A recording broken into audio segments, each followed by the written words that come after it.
Welcome to my channel. इस video में देखेंगे एमटीएस इंग्लिश शिफ्ट 2 का जो सॉल्यूशन एग्जाम हुआ था उसका सॉल्यूशन देखेंगे। इसके पहले मैथ का और इंग्लिश दोनों एमटीएस का सीरीज चल रहा है। वीडियो नहीं देखे हैं तो चैनल पे जाकर देख सकते हैं, और टेलीग्राम ज्वाइन नहीं किए तो डिस्क्रिप्शन में लिंक है, वहाँ से ज्वाइन कर सकते हैं लेटेस्ट अपडेट के लिए, एसएससी के लिए। तो पहला क्वेश्चन देखते हैं, बहुत ही अच्छा क्वेश्चन है।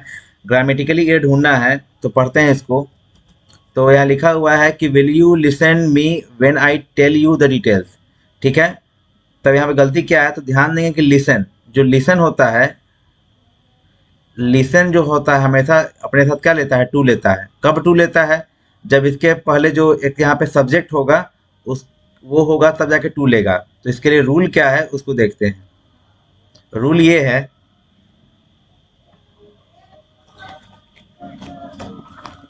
कि रूल ये है यहाँ पे कि से हो, सजेस्ट हो,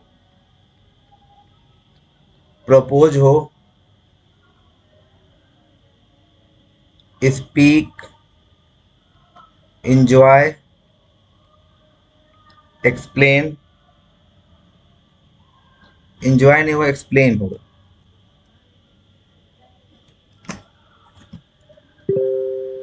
यहाँ पे इंजॉय नहीं, एक्सप्लेन होगा। Explain, complain, talk, listen, write, report, pray और डिस्क्राइब। ये सब होगा, ये सब होगा।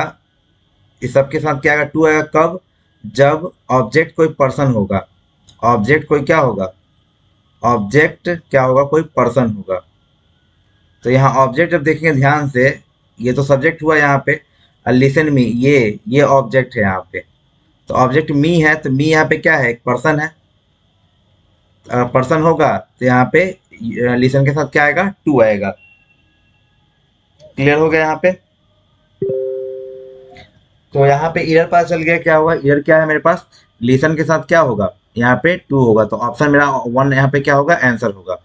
तो होप आपको ये समझ में आया होगा। नेक्स्ट देखते हैं कि Aparna said she was sorry she had. अब हैड के साथ जानते हैं कि वर्ब का कौन सा फॉर्म आता है, थ्री आता है। हैव, हैज, हैड, हैव हो, हैज हो और हैड हो। इसके साथ क्या आता है, वर्ब का थर्ड फॉर्म आता है। तो यहाँ पे फॉरगॉट्स तो ये फॉरगॉट्स तो है नहीं, फॉरगेट भी नहीं होगा। फॉरगॉटन यहाँ पे क्या होता है, वर्ब का होता है कैसे, फॉरगेट, फॉरगॉट और फॉरगॉटेन। फॉरगॉटेन, तो यहाँ पे मेरे पास वर्ब का थर्ड फॉर्म क्या है, फॉरगॉटेन है। तो मेरा ऑप्शन नंबर क्या होगा, फोर होगा। Kalpana said she was sorry she had forgotten to bring the book I had asked for.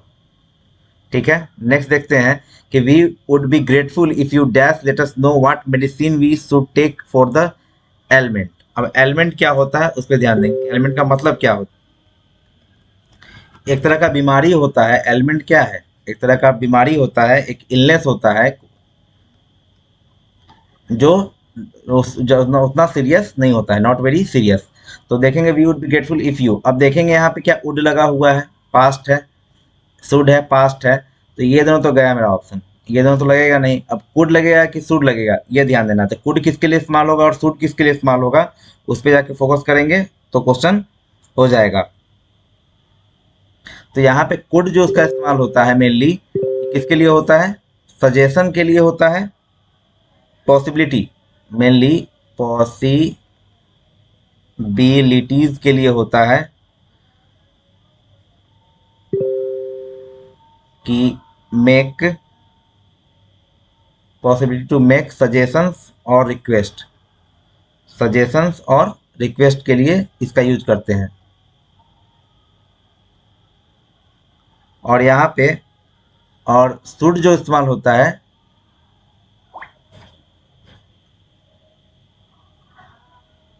Should का इस्तेमाल होता है कि जो प्रोबेबल हो, something that is probable, that is probable. ठीक है, अब यहाँ पे बात करेंगे, we would be grateful if you dash let us know what medicine. तो यहाँ पे एक सजेशन का आ रहा है बात, तो सजेशन का बात आ रहा है, तो यहाँ पे क्या इस्तेमाल करेंगे, कुड करेंगे। तो यहाँ पे फर्स्ट ऑप्शन हो जाएगा, कुड का हो जाएगा कि we would be grateful if you could let us know what medicine we should take for this element. इस बीमारी के लिए क्या मेडिसिन चाहिए, अगर आप यहाँ पे बता दे तो नेक्स्ट देखेंगे इसमें कि several peoples homes were badly dash during the floods. Flood मतलब बाढ़ हो गया, तो बाढ़ के टाइम में जो बहुत सारे लोगों का जो घर है वो क्या बैडली क्या होगा, फ्लड के दौरान घर का क्या हो सकता है, ड्रोन जो इस्तेमाल करते हैं वो पर्सन के लिए करते हैं, जो पर्सन डूबता है उसके लिए ड्रोन का इस्तेमाल करते हैं। ड्रेन जो होता है, ड्रेन का इस्तेमाल करते हैं हम लोग टू मेक समथिंग ड्राई और एम्प्टी, या तो कोई चीज़ ये कुछ सूखा या खाली करवाने के लिए जो होता है उसको ड्रेन कहते हैं, ड्राई और एम्प्टी। और डिलस्ट का मतलब जो होता है to cover something with a lot of water, किसी को पानी से पूरा ढक देना ही क्या कहलाता है, डिलस्ट कहलाता है, with a lot of water. अब देखेंगे हम यहाँ पे, तो घर हमारा क्या होगा, फ्लड के दौरान डैमेज होगा, तो ऑप्शन नंबर क्या हो जाएगा, फर्स्ट हो जाएगा। नेक्स्ट देखते हैं कि ऑफ, यहाँ पे इडियम है कि ऑफ द ओल्ड स्कूल। तो ऑफ द ओल्ड स्कूल का मतलब होता है यहाँ पे कि जो इंसान जो क्या होता है, पुराने सोच का होता है, तो उसको बोलते हैं ओल्ड फैशन इन थॉट। तो यहाँ पे इसका आंसर क्या होगा कि ऑफ द ओल्ड स्कूल का मतलब ओल्ड फैशन इन थॉट, जिनका सोच ट्रेडिशन टाइप का हो, बहुत जो पहले जमाने का सोच जो उसको कहते हैं ओल्ड फैशन, जो थिंकिंग होता है उसको बोलते हैं। नेक्स्ट है यहाँ पे द क्लब्स आर ऑर्गेनाइजिंग, यहाँ पे अंडरलाइन यहाँ पे है, the clubs are organizing a 2-day yoga and meditation camp for beginners. तो ध्यान देना है कि क्लब है, ये क्लब क्या है, सिंगुलर है। जब क्लब सिंगुलर, सब्जेक्ट सिंगुलर है, तो यहाँ पे आर क्या कर रहा है, देख रहे हैं गलती ना, आर क्या कर रहा है यहाँ पे, तो आर कर इसलिए रहा है कि ये गलत है, यहाँ पे आर नहीं होगा, विल कैन सब लगेगा नहीं, सिंगुलर में क्या लगेगा, इज ऑर्गेनाइजिंग हो जाएगा, कि द क्लब इज ऑर्गेनाइजिंग, तो ऑप्शन नंबर 4 होगा। इसी तरह आपको गलती ढूंढ लेना है, नहीं तो गलती आपको ढूंढ लेगा, नंबर चल जाएगा। The languages he can speak are, अब देखिए देखिए कितना खतरनाक गलती होगा अभी, the languages he can speak are, कि वैसा लैंग्वेज यहाँ पे है, the languages he can speak are. अब देखेंगे अंडरलाइन कैन स्पीक आर पे है, तो लैंग्वेजेज यहाँ प्लूरल है, तो यहाँ आर लगा के भी सही काम किया है कि प्लूरल है, कोई दिक्कत नहीं है, प्लूरल के लिए आता है वर्ब है। तो यहाँ पे इज, ये तो गलती हुआ।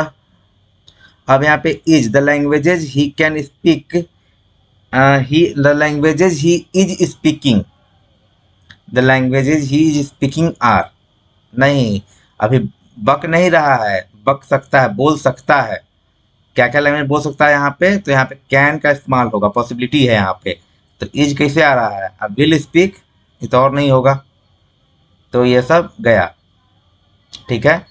तो यहाँ पे नो सब्स्टिट्यूशन रिक्वायर्ड होगा क्योंकि ये सेंटेंस सही है।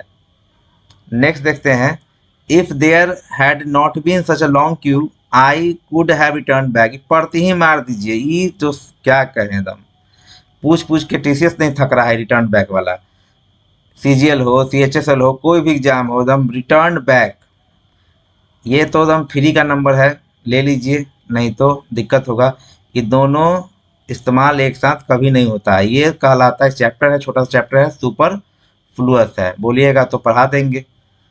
फ्लुअस, सुपर फ्लुअस चैप्टर होता है, इसमें रिटर्न के साथ बैक ये बताया गया है कि ये रिटर्न का मतलब भी वही होता है जो बैक का सेंस लिया जाता है, तो दोनों सेम मीनिंग का वर्ड एक साथ यूज नहीं होगा। देख रहे हैं ना गलती, कितना इजी पूछा जाता है एग्जाम में। तब कहता है लोग सिलेक्शन क्यों नहीं होता है। पढ़ के जाइए प्रीवियस पूरा, जरूर सिलेक्शन होगा।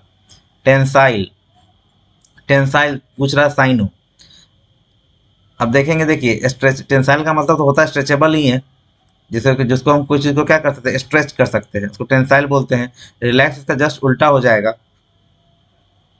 ये ध्यान देना है।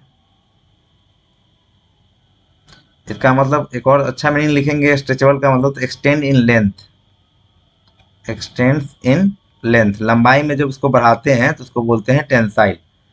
अब यहाँ पे आया है और सा मीनिंग है। रिलैक्स का मतलब होता है, एक बहुत अच्छा वर्ड है, एट ईज, ये पूछा जाता है। स्टैंड एट ईज बोलते हैं ना, अटेंशन और stand it ease, at ease मतलब सावधान और विश्राम। तो सावधान विश्राम वाला यहाँ पे वही है। रिलैक्स का मतलब यहाँ पे विश्राम है, आराम करने वाला, एट ईज है, रिलैक्स जिसको बोलते हैं।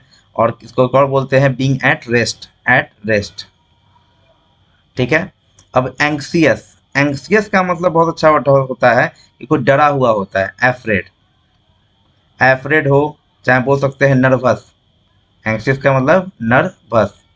नर्वस का एक इडियम होता है butterfly in stomach, butter fly in stomach, ये इडियम पूछ चुका है बहुत बार एग्जाम में। बटरफ्लाई इन स्टमक का मतलब होता है कि आप बहुत क्या है, नर्वस है।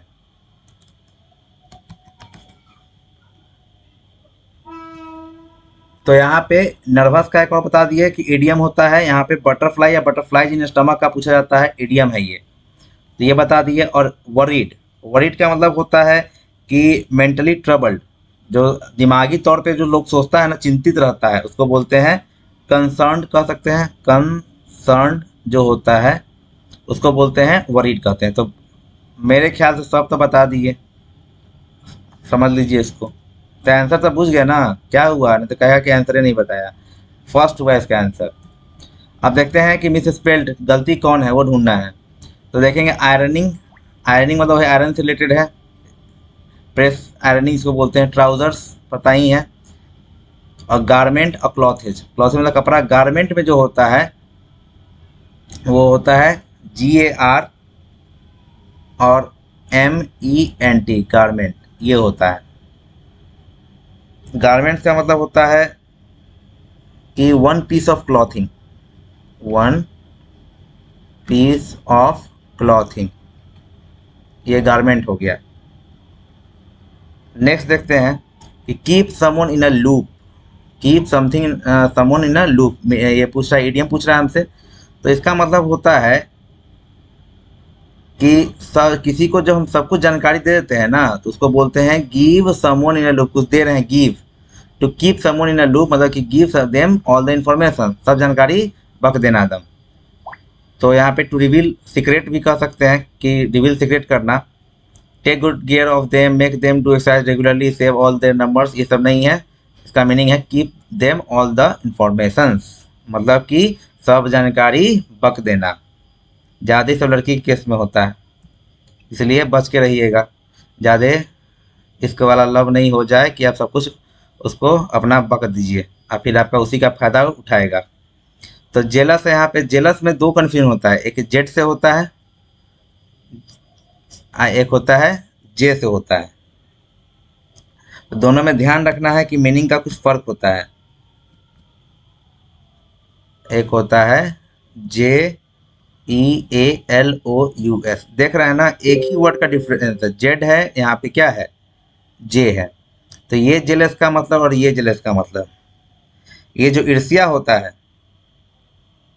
जो ईर्ष्या होता है उसको कहते हैं हिंदी में ईर्ष्या कह सकते हैं, या फीलिंग अपसेट।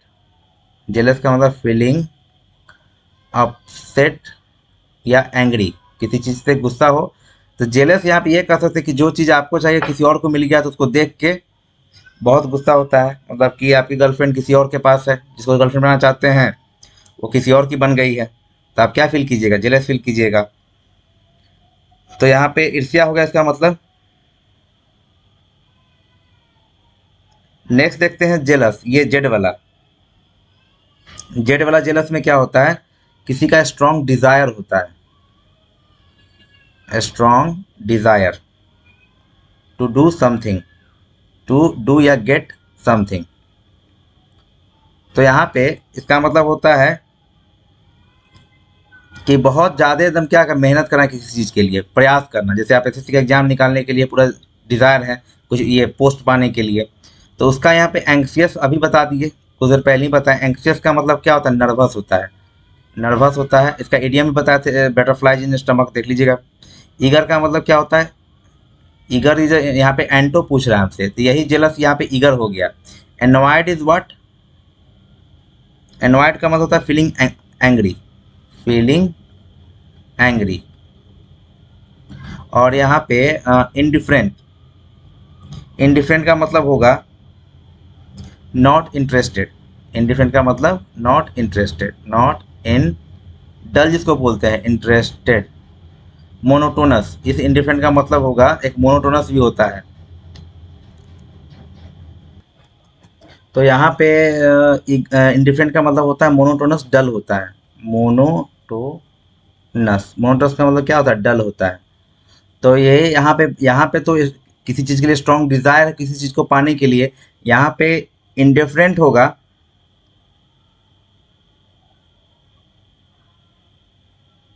यहाँ पे इंडिफरेंट इसका क्या होता है? एंटो जो होगा वो क्या होगा? इंडिफरेंट हो जाएगा। या एनवायड और एंग्सियस तो होगा नहीं, चिंतित सब है। ईगर का मतलब इच्छुक ही होता है, ये भी इच्छुक है, तो ये साइनो हो जाएगा इसका, इसका ये क्या होगा? साइनो हो जाएगा, ईगर। लेकिन हमको पूछ रहा है एंटो, तो वो होगा इंडिफरेंट, मतलब नॉट इंटरेस्टेड, किसी चीज़ में इंटरेस्ट ना रखना, कोई डिजायर नहीं होना, बस जिंदगी चल रहा है तो चल रहा है, कोई मतलब नहीं है। एग्जाम का प्रिपरेशन कर रहे हैं, बस भर दिए फॉर्म इसी तरह, एग्जाम जाके दिए आए, कोई तैयारी नहीं है, तो उसको बोलते हैं एक तरह का मोनोटोनस। अब देखिए बहुत अच्छा question, I order an online gift for my friend at her birthday. Birthday के लिए गिफ्ट, ये पक्का यहाँ पे फ्रेंड नहीं गर्लफ्रेंडे होगा। अब देखिए, I ordered an online gift for my friend at her birthday, birthday के लिए ना खरीदेगा, तो एट क्या कर रहा है यहाँ पे? फॉर हर बर्थडे, देख रहे हैं ना, हर तो दिया ही हुआ था। यहाँ पे क्या होगा? फॉर हर बर्थडे, मतलब बर्थडे के लिए, ये समझना है बात यहाँ पे। एक एक चीज और यहाँ पे समझना है कि एट का इस्तेमाल और इसका ये फॉर का इस्तेमाल। तो फॉर का इस्तेमाल होता है, फॉर का इस्तेमाल होता है to indicate the reason, indicate the reason, जो रीजन किसी कारण के लिए, तो कारण यहाँ पे उसका बर्थडे है, उसका बर्थडे के लिए खरीद रहा है, तो यहाँ पे फॉर का इस्तेमाल होगा, ये ध्यान देना था। तो यहाँ पे गलती जो होगा, एट नहीं होगा, फॉर होगा। एट प्लेस व्लेस के लिए होता है मेनली, एट कोई पर्टिकुलर प्लेस के लिए होता है, तो उसको हम इस्तेमाल करते हैं। नेक्स्ट देखते हैं लैक्स, बहुत अच्छा वर्ड है। लैक्स का मतलब जो होता है यहाँ पे, पहले ये देख लेते हैं कि केयरफुल तो जानते हैं क्या होता है? कॉशियस जिसको बोलते हैं, केयरफुल सावधानी जिसको बोलते हैं, कॉशन। डिप्राइव जो होता है वंचित होता है, कि not enough, not having enough, not having enough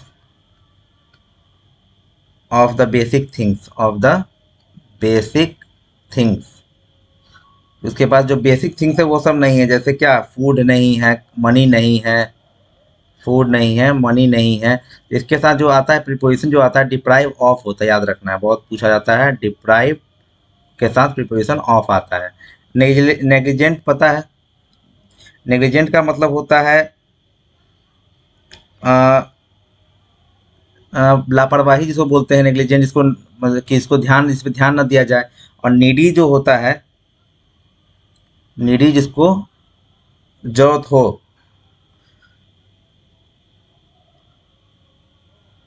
needy मतलब जिसको नीड हो वो कर सकते हैं। तो यहाँ पे मेनली ये जानना है कि लैक्स क्या हुआ, उसका मीनिंग देखेंगे। आप समझाते हैं लैक्स क्या होता है। लैक्स उस आदमी को कहते हैं जो पूरा पूरी क्या होता है? केयरलेस होता है, कोई ध्यान नहीं, केयरलेस कह सकते हैं। नॉट स्ट्रिक्ट, जो स्ट्रिक्ट नहीं है, स्ट्रिक्ट नहीं है। और क्या कह सकते हैं उसको? कि पूरा ये लैक ऑफ डिसिप्लिन, कि पूरा लैक ऑफ डिसिप्लिन है, लैक ऑफ DISCIDC प्लीन। इसका एक और मीनिंग होता है लैक्स का, यहाँ बोल सकते हैं लैक्स का होता है स्लैक, SLA से ढील। जो नहीं होता है स्लैक का मतलब धागा होता है उसमें, जैसे ये धागा क्या है, ये पूरा क्या है टाइट है, और ये क्या है ढील है, यही स्लैक है। स्लैक का मतलब ढील, जो ढील दे दिया है, मतलब केयरलेस हो गया है। तो यहाँ पे नेग्लिजेंट यहाँ पूछ रहा है तो साइनो पूछ रहा है, और एंटो पूछता तो केयरफुल हो जाता फर्स्ट। तो यहाँ पे नेग्लिजेंट ही क्या होगा, नेग्लिजेंट का मतलब होता है केयरलेस होता है, ठीक है, केयरलेस होता है नेग्लिजेंट का मतलब।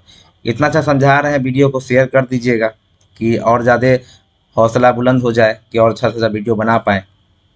अब देखते हैं मिस स्पेल ढूंढना है, टेटरी, फैसिनेशन, एम्ब्रॉयडरी और इंटरोगेशन। तो यहाँ देखना है कि क्या मीनिंग हो सकता है यहाँ पे।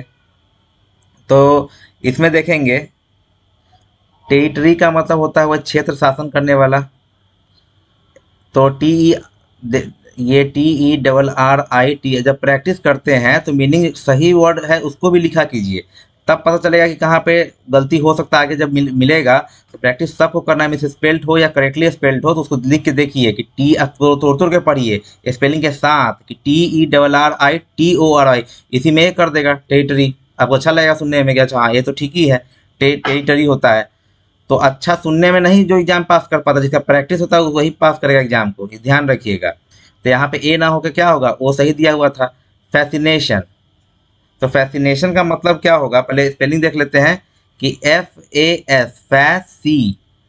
अगर यहाँ पे फैसिनेशन में गलती से क्या फैसिनेशन कर दे तभी आपको सही लगेगा एग्जाम में पढ़ने में, हाँ फैसिनेशन सही है, लेकिन यहाँ पे ये गलत है, FASCINATION होता है।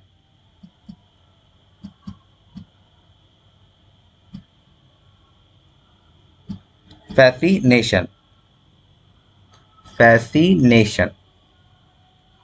तो इसका मतलब जो होता है अट्रैक्टिव, अट्रैक्शन होता है। Fascination is what, attraction. Attraction कर सकते हैं किसी चीज में हमको इंटरेस्ट है, अट्रैक्शन इंटरेस्ट, इंट्रैक्शन एक ही हुआ लगभग। इंटरेस्ट, इंटरेस्ट का मतलब हुआ किसी चीज में इंटरेस्ट होगा, INT या EST इंटरेस्ट होगा। अब आया वर्ड एम्ब्रॉयडरी, EMBROIDERY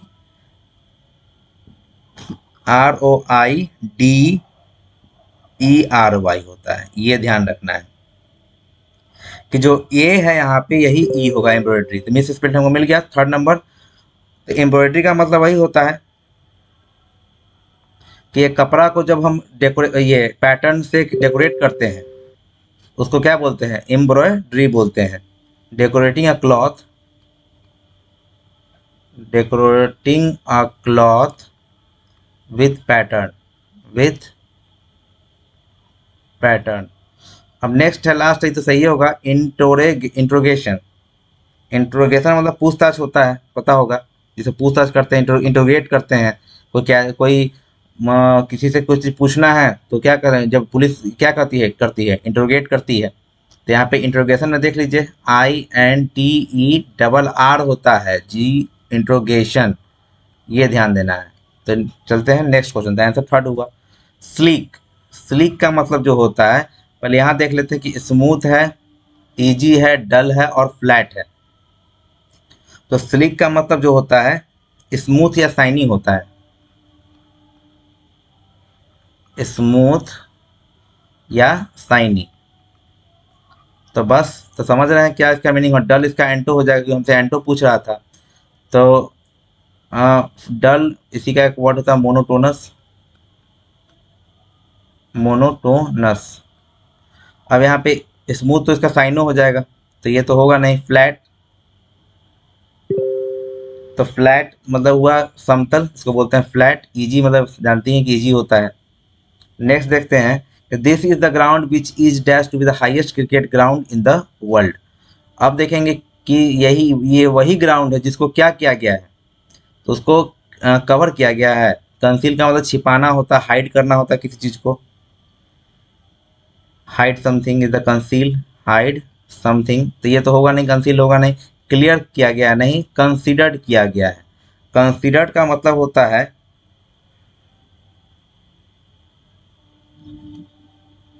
कंसीडर्ड का मतलब होता है किसी के बारे में सोचना कि किसी पर्टिकुलर वे में किसी चीज को बताना या मानना, उसको क्या बोलते हैं, considered. This is ground which is considered to be the highest cricket ground in the world. Answer क्या हो जाएगा, थर्ड हो जाएगा। Once Birbal was forbidden for attending the king's free lunch. Forbidden का मतलब क्या होता है ये पहले देखेंगे। तो फॉरबिडन नहीं क्लियर हो, लेकिन फॉरबिड आपको पता होगा, फॉरबिड पढ़े होंगे, ग्रामर में भी पढ़ना है। फॉरबिड के साथ नॉट नहीं आता है। तो फॉरबिड का मतलब होता है to not allow something, to not allow something. तो यहाँ वही लिखा है कि वंस एक बार बीरबल को क्या किया गया है कि जो राजा का जो फ्री लंच था उसमें आने का अनुमति नहीं था, उसमें अटेंड करने का अनुमति नहीं था। तो फॉर अटेंडिंग नहीं होगा, यहाँ पे फॉरबिडन फ्रॉम अटेंडिंग होगा। उनको वहां से मतलब कि वहाँ आने की अनुमति नहीं थी, मतलब अटेंड कर नहीं सकते थे।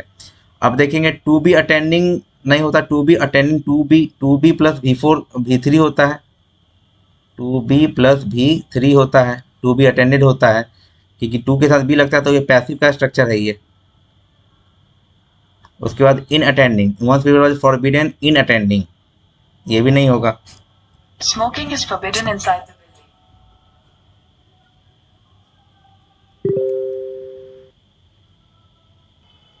तो नेक्स्ट यहाँ पे देखेंगे कि टू बी, यहाँ पे क्या हो जाएगा, आंसर मेरा टू हो जाएगा। और इसको समझेंगे तो एक और चीज़ बताना था इसमें कि फ्रॉम का जो इस्तेमाल होता है, फ्रॉम जो इस्तेमाल होता है जिसमें हम कोई प्लेस या ओरिजिन से जब बात करते हैं, टॉक अबाउट द ओरिजिन और a place, talk about origin या प्लेस, किसी प्लेस या ओरिजिन के बारे में बात हो रहा है तो वहाँ पे फ्रॉम होता है। और फॉर होता है पर्पस के लिए, फॉर यूज्ड फॉर पर्पस से कभी आया था, फॉर बर्थडे वाला आया था, फॉर हर बर्थडे वाला क्वेश्चन था और फॉर इस्तेमाल किए थे, यूज फॉर पर्पस, पर्पस। तो यहाँ पे फॉर, यहाँ पर्पस कुछ नहीं है, यहाँ पे क्या है, एक जगह है कि उनके राजा के यहाँ जो लंच हुआ था उससे वहाँ पे उनको अटेंड करने के लिए मना किया गया था, रिलेटेड टू क्या है, ये प्लेस है, ठीक है। तो यहाँ पे इसलिए फ्रॉम का इस्तेमाल हुआ।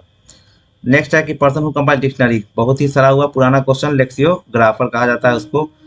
कार्टोग्राफर मैप से रिलेटेड होता है, जो मैप बनाता है। कैलियोग्राफर क्या है, art of beautiful hand writing, art of writing लिख सकते हैं, ब्यूटीफुल हैंड राइटिंग।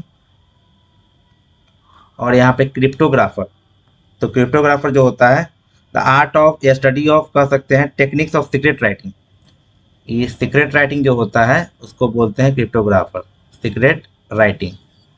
नेक्स्ट देखेंगे cinema show in the afternoon, afternoon matinee show कहा जाता है, सुने भी होंगे कि चलते हैं आज मैटनी शो क्लास बंक करके। तो यहाँ पे ये मैटनी होगा, मैटनी शो कहते हैं जो दोपहर का शो होता है सिनेमा में। फिल्म पता है, मूवी पता है। स्क्रीनिंग का मतलब होता है showing a motion picture, showing a motion picture. Next देखते हैं, यहाँ पे आ गया आपका प्यारा क्लोज टेस्ट। तो क्लोज टेस्ट में देखेंगे आप, poet visited Tenaliram hoping to impress him with some poems he had written. एक पोएट विजिट करता है, पोएट विजिटेड तेनालीरामा, तेनालीरामा के पास एक पोएट विजिट करता आता है, ये आस लेके आता होपिंग कि उस कुछ पोएम से क्या उसको इम्प्रेस करेगा। रमन आस्ट, कौन Raman, Tenali Raman, asked dash to leave the poems. अब यहाँ पे हिज है, देम है, हर है, ऑब्जेक्ट यहाँ डालना है हमको। तो यहाँ पे डालेंगे, यहाँ पे पोएट क्या है, पोएट के लिए क्या आएगा, हिज, देम, देम तो प्लूरल यहाँ पे जो आएगा नहीं, हर लड़की के लिए हिम आएगा कि the Raman asked him to leave the poems with him and promise to read them, कि रमन बोलते हैं क्या यहाँ पे कि पोएम को यहाँ पे छोड़ जाने के लिए और प्रॉमिस करते हैं इसको पढ़ेंगे। रीड देम डैश, अब रीड देम क्या, नेक्स्ट क्वेश्चन क्या है कि read them later, lately, next after. The read them का इसके यहाँ पे आएगा जो लेटर आएगा, लेटर का मतलब बाद में, लेटर का मतलब क्या होगा, बाद में। लेटर का मतलब होता है क्या कि वैसा time, time that comes after the present one, after the present one, अभी के बाद जो टाइम आता है उसको क्या बोलते हैं, लेटर, प्रेजेंट वन। तो यहाँ पे लेटली और नेक्स्ट तो पता ही है, अगर नेक्स्ट ऑर्डर में लिया जाता है, नेक्स्ट आफ्टर समय के लिए भी होता है। और तो यहाँ पे देखेंगे आफ्टर का मतलब, आफ्टर तरह का प्रीपोजिशन होता है, प्रीपोजिशन के रूप में इस्तेमाल किया जाता है इसको। और यहाँ पे लेटर का यूज जो होता है at the end of the sentence होता है, at the end of the sentence होता है, एंड ऑफ द सेंटेंस होता है। और यहाँ पे ये आफ्टर जो होता है किसी सेंटेंस के बीच में आएगा, और ये मेनली एक तरह का टाइम के रूप में भी यूज किया जाता है इसको, कि किसी चीज़ को फॉलो होता है उसके बाद इसका इस्तेमाल किया जाता है। लेटली एक तरह का एडवर्ब है, लेटली एक तरह का यहाँ पे एडवर्ब है, इसका मतलब क्या, रिसेंटली होता है। तो इतना होप आपको क्लियर हो गया होगा। यहाँ पे at the end of the sentence भी देना है यहाँ पे, तो लेटर होगा। The man however insisted on, third में है इंसिस्टेड ऑन, तो ऑन के बाद तो यहाँ पे ऑन प्रीपोजिशन, यहाँ पे वर्ब का फोर्थ फॉर्म है, चारों वर्ब का फोर्थ फॉर्म है। Dash out the poems to him, अब क्या करेगा उसको, पोएम को क्या करेगा वो, ये देखना है, रीड करेगा ना। रिहर्सल वाला तो है नहीं, रिसाइटिंग, रिहर्सिंग, रीडिंग और रिकाउंटिंग, तो ये ध्यान देना है यहाँ पे कि क्या हो सकता है। तो यहाँ पे रीडिंग आउट का मतलब होता है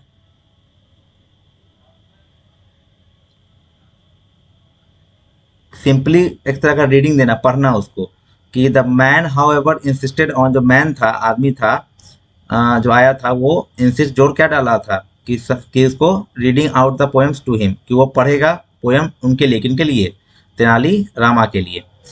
the poem as the poet droned, as the poet droned, यहाँ पे क्या होगा, रीडिंग हो जाएगा, reading out the insisted on reading, पढ़ने के लिए बोला। लेकिन एक वर्ड यहाँ पे छूट रहा है कि रिसाइटिंग, रिसाइटिंग भी पोएम होता है, लेकिन रिसाइटिंग का मतलब तो कोई चीज़ हम लोग याद किए हैं उसको सुनाना, ठीक है, कि पीस ऑफ राइटिंग स्पेशली एक तरह का पोएम होता है फ्रॉम मेमोरी, फ्रॉम मेमोरी यहाँ लिख देते हैं कि कोई याद किया हुआ चीज़ को सुनाते हैं, उसको बोलते हैं रिसाइटिंग। आज जब किसी चीज़ को देख के हम लोग पढ़ते हैं, ये तो पढ़ते हैं, उसको कहते हैं रीडिंग कहते हैं। और रिहर्सिंग क्या होता है, रिहर्सिंग का मतलब रिपीट करना, कोई चीज़ को रिपीट करके पढ़ना उसको बोलते हैं। यहाँ पे तो फर्स्ट टाइम पढ़ने जा रहा है तो रिपीट का तो सवाल होता नहीं है, और याद करके तो पढ़ नहीं रहा है, इसको देख के पढ़ रहा है। और रिकाउंटिंग, ये वर्ड क्या है, इसका मतलब रिकाउंटिंग का री लगा हुआ दोबारा का सेंस है यहाँ पे, कि किसी चीज़ को याद करके किसी चीज़ को बोलना, किसी चीज़ को याद करके, कोई स्टोरी है उसको सुनाना किसी को याद करके। तो यहाँ पे स्टोरी का सेंस नहीं, यहाँ पे सिंपली फर्स्ट बार कुछ चीज़ पढ़ा जा रहा है तो यहाँ पे रीडिंग हो जाएगा। नेक्स्ट देखते हैं यहाँ पे कि reading out the poems to him as the poet droned. अब एक बहुत अच्छा यहाँ पे आएगा कि drone dash Raman fell asleep. अब फेल एस्लिप का मतलब क्या होता है, फेल एस्लिप का मतलब होता है टू बिगिन स्लीपिंग, मतलब सोना स्टार्ट कर देना, टू बिगिन स्लीपिंग। अब यहाँ पे क्या कि एट द पोएट ड्रोन्ड, तो यहाँ पे बहुत अच्छा वर्ड है कि ड्रोन के साथ प्रीपोजिशन कौन आएगा, इन, आउट, अप, ऑन। अब यहाँ पे प्रीपोजिशन याद होगा तभी आप लगा सकते हैं। तो एक होता है DRONE, ड्रोन ऑन का मतलब जो होता है, इसका मतलब होता है to speak for a long time, to speak for a long time in a dull voice, in a dull voice. एक डल वॉइस में किसी चीज़ को बोलना उसको बोलते हैं ड्रोन ऑन बोलते हैं। तो the poet drone on Raman fail asleep, मतलब कि जब वो स्टार्ट किया बोल रहा था तो रमन को नींद आना स्टार्ट हो गया। व्हेन ही वोक अप, जब वो जगा, the poet answer shall I read the dash again, तो यहाँ पे बोला कि क्या रीड करेगा। तो यहाँ स्टार्टिंग में देखिए यहाँ पे कि ये पोएम सब पढ़ा रहा था, तो आंसर क्या हो जाएगा, पोएम। कि क्या बोला कि पोएम को दोबारा पढ़े, कि दोबारा shall I read the poems again. तो अब यहाँ पे खत्म होता 25 क्वेश्चन। होगा आपको पसंद आया होगा। बहुत ज़्यादा मेहनत लगता है पीपीटी तैयार करने में, बनाने में। कम से कम शेयर कर दीजिए, आपके हाथ में है। तो चलिए, थैंक्स फॉर वॉचिंग, मिलते हैं नेक्स्ट वीडियो में।